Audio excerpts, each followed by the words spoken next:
Aujourd'hui, on va parler de plusieurs actions achetées récemment par des super investisseurs reconnus pour leur performance sur le marché et connus pour avoir une approche long terme. J'ai pris ces actions sur cette liste que j'ai faite et que je peux vous envoyer par mail si vous le souhaitez. Il suffit juste de m'indiquer votre adresse mail dans le premier lien en description sous cette vidéo. Sur cette liste, vous avez l'investisseur en question, le symbole de l'action, le nom de l'entreprise, le secteur d'activité de l'entreprise, la capitalisation boursière, le cours au 31/12/2021, parce que toutes ces données-là, elles viennent des déclarations que les fonds d'investissement ont fait aux États-Unis pour dire au 31 décembre 2021, nous, on avait telle action dans notre portefeuille en telle proportion. Et en général, vous n'avez pas vraiment le cours d'achat qui est dévoilé, mais on a plutôt le cours au 31 décembre qui est public, donc on est obligé de se contenter de ça. Donc cours au 31 décembre, souvent ça va être, ou le cours estimé d'achat. Le cours estimé d'achat, honnêtement, je l'ai jamais, sauf pour Bill Ackman et avec Netflix, où on peut avoir une petite estimation, mais on a une fourchette assez large quand même. Le cours actuel de l'action et la performance de l'action depuis le 31/12/2021 ou depuis l'achat. Vous voyez qu'il y a beaucoup de lignes dans le rouge, hein, bien dans le rouge pour certaines. On a pas mal de moins 50%, moins plus de 40%, etc. Quelques lignes dans le vert, mais ça reste assez rare. Je vais pas vous apprendre qu'on a eu un marché bien chamboulé ce début d'année. À propos de ça, à propos de ces lignes dans le rouge, j'ai un avertissement à faire et quelques petites choses à vous dire très importantes. Là, je vais parler de certaines actions dans cette vidéo. Sachez que je n'investis pas sur les actions que je vais vous présenter. Je n'investis pas à titre personnel, en tout cas pour l'instant. Deuxième chose, les actions que je vais vous présenter dans cette vidéo, ce ne sont pas forcément les pépites de l'année. Cette vidéo, elle est faite à titre informatif, pour vous donner des idées pour vos propres recherches et pour vous aider un peu à aller plus loin parfois dans vos analyses. Parce que, troisième chose que je voulais vous dire, sur cette chaîne, je m'adresse à des personnes qui ont envie de faire le boulot et pas qui viennent chercher du tout cuit. Faites vos recherches avant d'investir. Ceci étant clarifié, regardons ce que nos super investisseurs ont fait récemment. Première action dont je voulais vous parler, il s'agit de Carvana.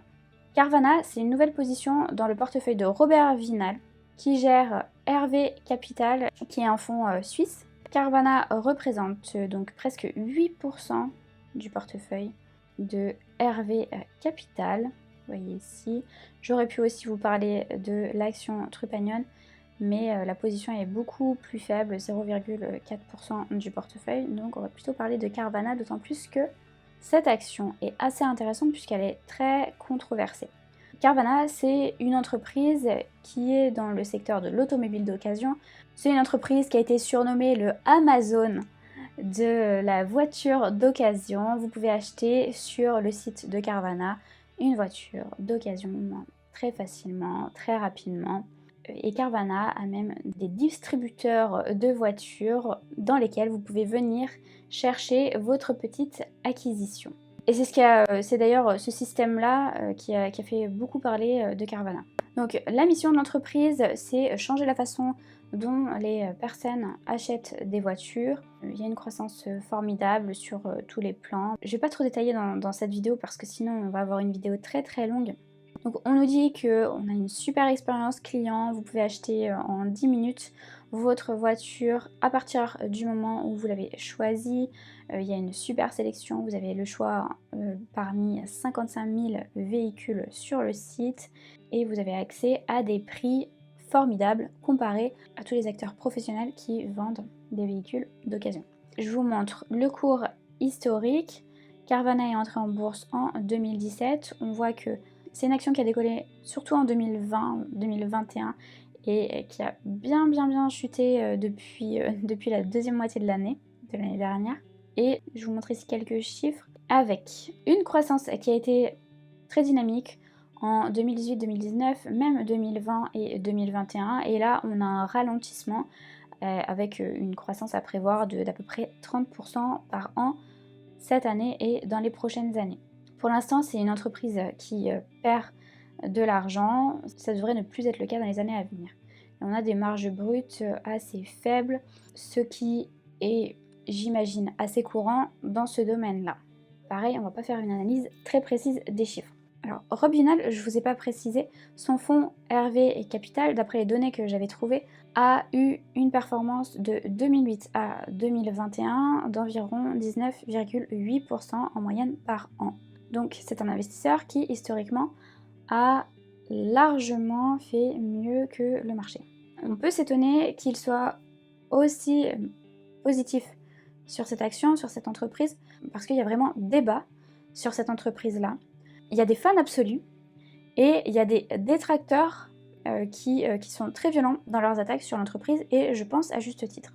Ce qui pose problème à beaucoup sur le marché, c'est que Carvana est une entreprise qui a été créée par ce monsieur, Ernest Garcia, deuxième du nom, qui est une personne qui a été condamnée pour fraude, qui est une personne qui a visiblement des pratiques et une moralité douteuse, et qui a notamment créé et géré dans sa vie une entreprise qui s'appelle DriveTime. Carvana est un spin-off de DriveTime, donc Carvana est né de cette entreprise-là, qui est gérée par ce monsieur, Ernest Garcia, qui est quelqu'un de très problématique. Et Carvana est dirigé par le fils de ce monsieur, qui a le même nom, Ernest Garcia, mais troisième du nom. Donc ça pose un sacré problème. En plus d'avoir ces liens de filiation pas très nets, Carvana a aussi encore des liens d'affaires avec DriveTime. Donc ça pose un gros problème à beaucoup d'investisseurs, et c'est un frein énorme à beaucoup d'investisseurs parce qu'il n'y a aucune confiance dans la moralité des dirigeants. Ici, on a un article très violent qui a été publié sur Seeking Alpha qui détaille tout ça, qui affirme que Carvana est un Ponzi, que c'est une entreprise qui n'est pas profitable, qui est structurée de façon à siphonner du cash au profit de notamment monsieur Ernest Garcia. Donc on est sur une entreprise assez particulière. Chacun peut se faire son avis. En tout cas, pour ma part, l'intégrité du management, l'intégrité des dirigeants, c'est quelque chose d'assez important. Et quels que soient les chiffres, ça me pose problème d'avoir ce genre de petits soucis sur la table. Donc Carvana, ce serait une entreprise sur laquelle je ne pourrais pas investir. Deuxième action dont je souhaitais vous parler récemment, il s'agit de Hasbro, qui a été ajouté au portefeuille de Altafox Capital. Et là, c'est un cas aussi assez spécial, pas pour la même raison que Carvana. Donc je vous montre le cours historique de cette action et je vous montre les chiffres. On n'est pas sur une entreprise qui a une croissance très dynamique, on est sur une croissance à un chiffre et assez basse au final et assez plate. En revanche, le bénéfice par action augmente plus vite que le chiffre d'affaires, ce qui est assez positif, en tout cas dans les prévisions. Et on voit ici la marge brute qui a tendance à augmenter au fil du temps, ce qui est toujours un point positif. Alors, Hasbro, c'est une marque bien connue de jouets et de jeux qui exploite plusieurs marques différentes. On a Monopoly, Nerf, Play-Doh, je vais pas tout vous faire, My Little Pony, plein de petits jouets merveilleux et bien connus. Mais Hasbro, ce n'est pas que ces jeux-là qui sont très mignons. Hasbro, ça comprend aussi Wizards of the Coast, et ça comprend aussi notamment le jeu Donjons et Dragons. Jeu Donjons et Dragons qui existe depuis un certain temps. Ici on a un article de témoignages d'amis qui jouent depuis 30 ans à Donjons et Dragons, qui adorent ce jeu. Donc beaucoup de succès pour ce jeu, et surtout cette branche-là de Hasbro est une branche qui a une croissance extrêmement dynamique par rapport au reste de Hasbro. Vous allez voir où je veux en venir. Altafox Capital possède aujourd'hui 2,5% des actions, des parts de l'entreprise Hasbro.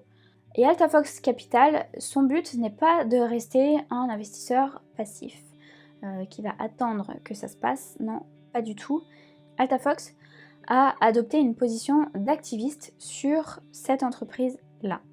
dans le sens où Altafox considère que l'entreprise est mal organisée, pour l'instant, et Altafox considère que cette partie Wizard et tous ces jeux de cartes qui sont dans la branche Wizard est étouffée par le fait d'être dans ce gros paquebot qu'est Hasbro.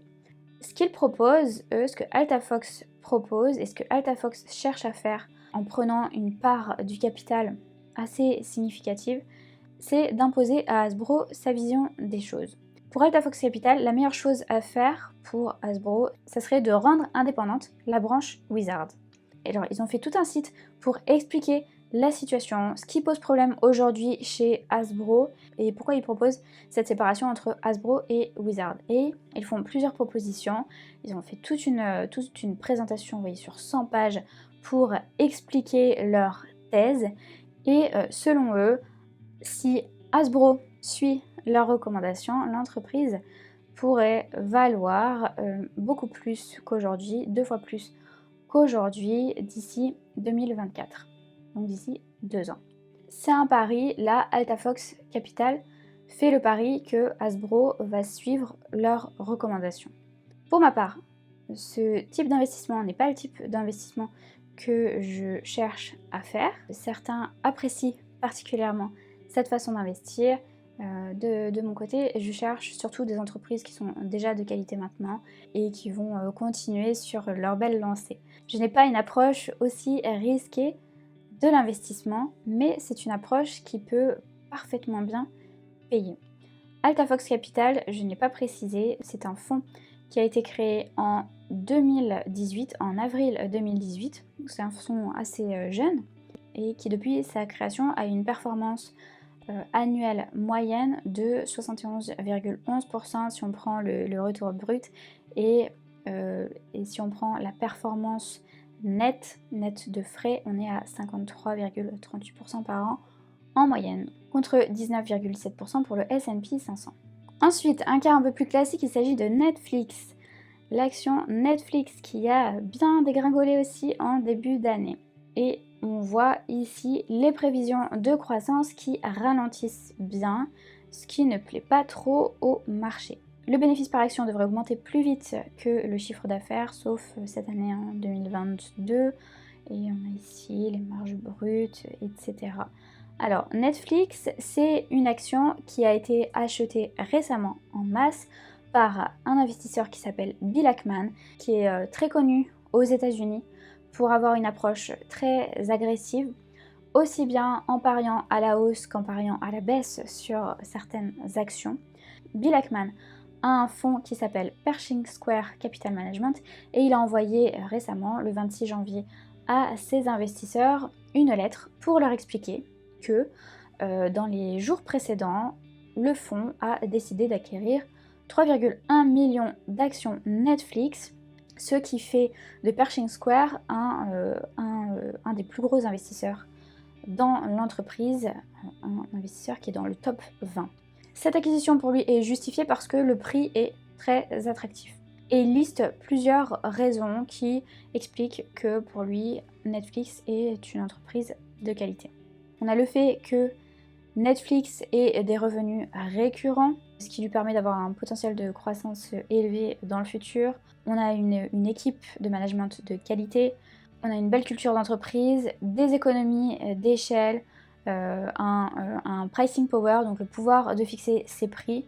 C'est vrai que Netflix augmente régulièrement ses prix sans avoir trop d'impact sur ses abonnements.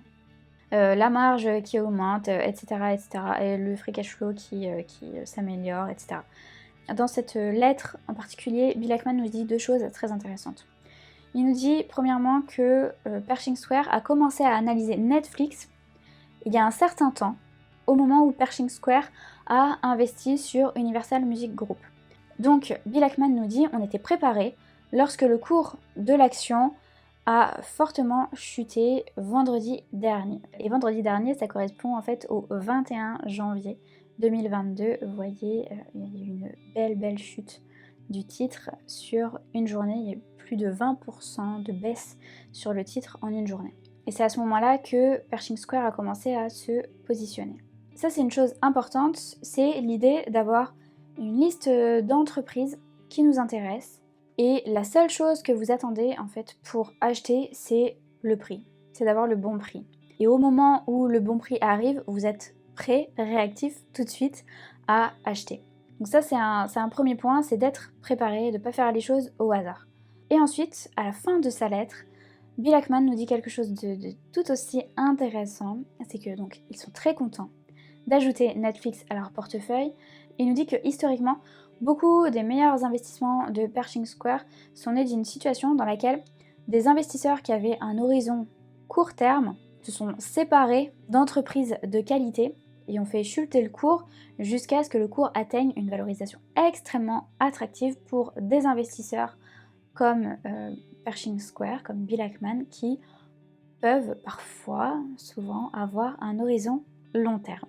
Donc là, à retenir, c'est que votre avantage sur les marchés, c'est d'avoir une vision long terme et de profiter des mouvements de panique à court terme pour faire votre shopping et pour vous positionner sur des entreprises de qualité. Dernière chose sur Netflix, il n'y a pas que Bill Ackman qui a profité de la chute du cours pour acheter, il y a aussi le co-CEO et le cofondateur de Netflix, Reed Hastings, qui a acheté pour 20 millions de dollars d'actions Netflix après la forte chute du cours. Action suivante, il s'agit d'Alibaba. Encore une fois, je vous reparle d'Alibaba. On voit ici qu'il y a plusieurs investisseurs qui ont ajouté encore à leur portefeuille du Alibaba, et en particulier Charlie Munger, qui gère le portefeuille du Daily Journal Corp, qui est un portefeuille très concentré sur peu d'actions.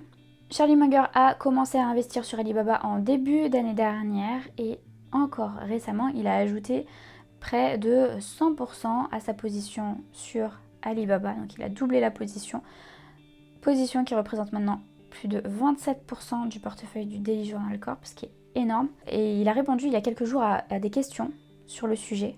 Donc je vous fais juste une mise à jour là-dessus, sur ce qu'a dit Charlie Munger. Sur le fait d'investir en Chine, Charlie Munger a dit qu'il avait choisi d'investir en Chine tout simplement parce que actuellement, il trouve de meilleures opportunités en termes de solidité et en termes de prix sur le marché chinois que sur le marché américain. C'est-à-dire que sur le marché chinois, il trouve des meilleurs business, des entreprises plus solides et valorisées beaucoup moins cher que sur le marché américain. Il a parlé de Warren Buffett parce qu'on lui a posé la question. Il a dit que Warren Buffett n'était pas forcément à l'aise sur le marché chinois, que c'était tout à fait ok et tout à fait respectable, et qu'un homme de son âge avait tout à fait le droit d'investir là où il souhaitait. Mais lui en tout cas est très à l'aise sur le marché chinois. Deuxième chose, sur la structure juridique de Alibaba. J'en ai parlé dans une vidéo il y a plusieurs mois déjà. Alibaba, comme toutes les entreprises chinoises cotées en bourse aux États-Unis, est structurée de façon particulière. C'est une structure qu'on appelle VIE. Et en fait, quand vous achetez des actions Alibaba sur le marché américain, vous n'êtes pas propriétaire d'une part, d'un bout de l'entreprise Alibaba, mais vous êtes propriétaire d'actions d'une société, d'une espèce de coquille vide qui est située souvent aux îles Caïmans, dans le cas de Alibaba c'est le cas, et qui a passé un accord avec Alibaba en Chine pour simplifier, Alibaba lui reverse ses bénéfices. Donc vous avez le droit indirectement aux bénéfices de Alibaba sans être propriétaire de Alibaba. Et donc tout est basé sur un contrat qui est passé entre l'entreprise chinoise, la vraie entreprise chinoise, et cette coquille vide qui est située dans les îles Caïmans. Donc vous comprenez bien que si ce contrat-là est revu, s'il casse, ça peut poser un certain problème. Mais pour Charlie Munger, ce risque-là, il est minime. Donc pour lui, tout va bien, pas spécialement de risque à investir sur Alibaba, en tout cas il n'est pas du tout inquiet sur Alibaba. Et pour preuve de sa conviction, il ne cesse d'acheter. Le cours ne cesse de chuter et Charlie Munger ne cesse d'acheter. Action suivante, il s'agit de Sea Limited, qui est une entreprise d'origine singapourienne dans le e-commerce et dans le gaming. Vous voyez ici le cours, c'est une catastrophe comme beaucoup d'actions en début d'année. C'est une action qui a été ajoutée récemment au portefeuille de Hayden Capital, qui est un fonds qui a été créé en 2014. Retour annuel moyen, performance annuelle moyenne 24,6% depuis la création du fonds contre 14,8% pour le S&P 500. C'est un fonds qui n'est pas assez gros pour avoir une obligation de reporting auprès de l'autorité des marchés financiers américaine. Donc on ne sait pas exactement comment est composé son portefeuille. Je n'ai pas trouvé l'information. Là on nous dit juste que Sea Limited représente une part substantielle de leur portefeuille. C'est une entreprise qui a 3 branches. Une branche dédiée aux jeux, au divertissement, Garena, une branche e-commerce avec Shopee et une branche services financiers avec Sea Money. La seule branche qui est profitable chez Sea Limited, c'est Garena, qui a un jeu emblématique qui s'appelle Free Fire, qui est un jeu qui a énormément de succès en Asie du Sud-Est et en Amérique latine. Hayden Capital, dans sa lettre aux investisseurs, explique que la stratégie de Sea Limited s'est déroulée en 2 actes jusqu'à présent. Premier acte, Sea Limited s'est servi de la croissance et des profits de la branche Garena pour financer le développement de Shopee, de sa branche e-commerce, donc en Asie du Sud-Est. En Asie du Sud-Est uniquement. Hayden Capital nous dit que désormais, Shopee atteint une phase de croissance plus mature dans cette zone géographique et Sea Limited est désormais passé à l'acte 2 de son développement. L'acte 2, c'est simple, il s'agit de développer Shopee hors Asie du Sud-Est. Sea Limited a choisi de se lancer notamment au Brésil. Donc Shopee connaît un certain succès désormais au Brésil, mais Shopee vient d'entrer aussi. Mais Shopee est arrivé aussi en France, en Espagne, en Pologne et s'étend aussi en Europe, pas seulement en Amérique latine. Donc je parlais du Brésil, Hayden Capital met l'accent sur le Brésil dans sa présentation en nous disant que les chiffres montrent le succès de Shopee au Brésil.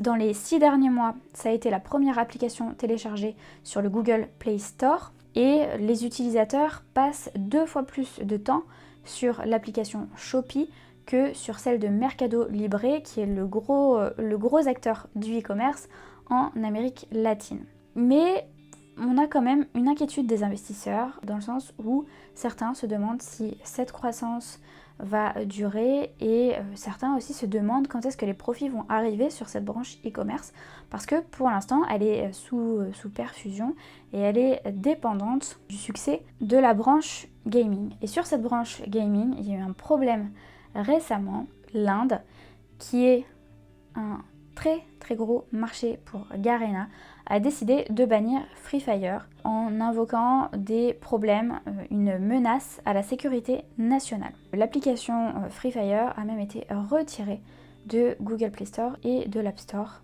de Apple.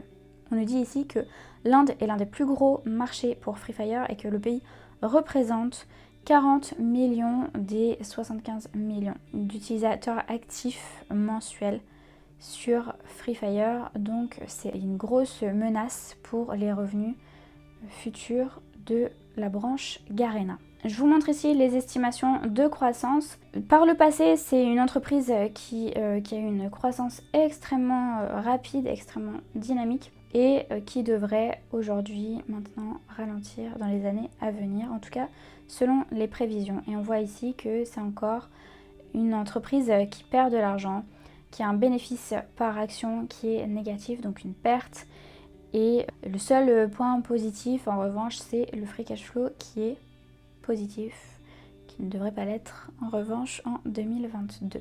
Donc Sea Limited, des points forts, mais aussi des points faibles et des inquiétudes sur l'avenir. Et enfin, dernière action, qui a aussi de gros points faibles et de gros soucis en ce moment, il s'agit de Meta.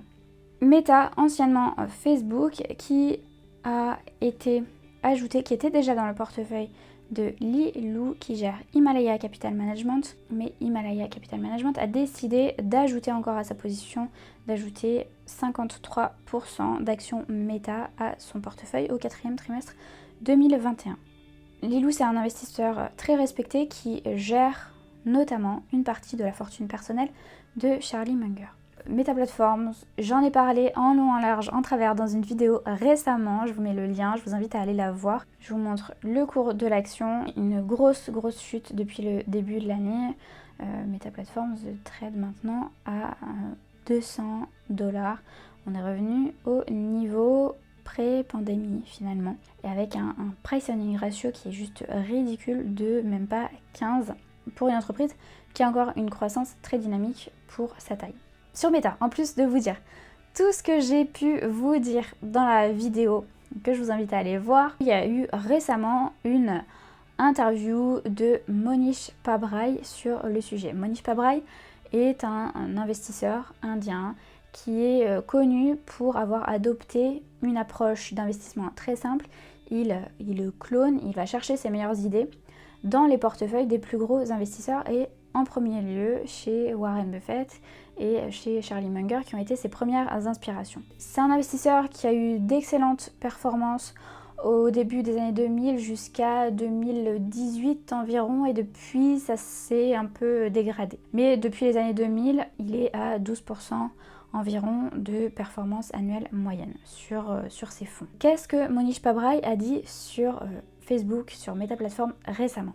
Pour lui, ça pourrait bien être une action qui va doubler dans les 2 à 3 prochaines années. Ce serait pas étonnant pour lui, et pour lui, faire ce pari, ça serait un pari raisonnable. Par contre, il ne verrait pas l'action aller plus loin. Et s'il devait investir sur ce titre, il n'irait pas chercher plus qu'un x2. Parce qu'il dit quelque chose d'assez violent, c'est que selon lui, Facebook ne comprend pas ce qu'est le métaverse.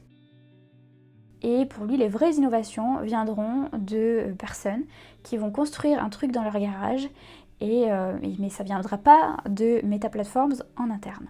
Et il souligne que même Oculus, qui est au centre du projet Metaverse pour Meta Platforms, même Oculus ne vient pas de Meta Platforms. Meta Platforms a juste fait l'acquisition de Oculus. Et c'est vrai que quand on observe l'historique de Meta Platforms, de Facebook anciennement, on voit que leur vraie force, c'est d'acquérir les bons business, c'est de repérer les bons business très tôt et d'en faire l'acquisition tout de suite. Mais ça peut être aussi leur faiblesse dans le sens où, en interne, ils n'ont jamais vraiment révolutionné quoi que ce soit. Et Monish Pabrai finit avec une petite punchline en disant que, selon lui, il est plus probable que des gens aillent sur Mars grâce à SpaceX plutôt que Meta Platforms atteignent un jour 2 milliards d'utilisateurs dans le métaverse. Si vous voulez en savoir plus sur ce qui se passe avec Meta Platforms en ce moment, je vous invite à aller voir la vidéo que j'ai publiée récemment sur le sujet sur la chaîne. Voilà pour les actions dont je voulais vous parler dans cette vidéo. N'hésitez pas à me dire en commentaire ce que vous en avez pensé.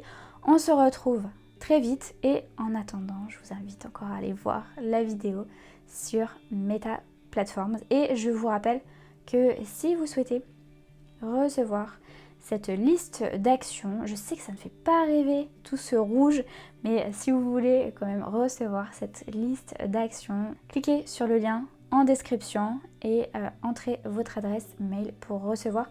Et je précise que ceux qui sont déjà abonnés à la liste email, ceux qui sont déjà dans la liste email, recevront cette liste lors de la publication de la vidéo. Donc vous l'aurez déjà dans votre boîte mail au moment où vous visionnerez ces images. On se retrouve dans les commentaires, je vous dis à très vite, ciao!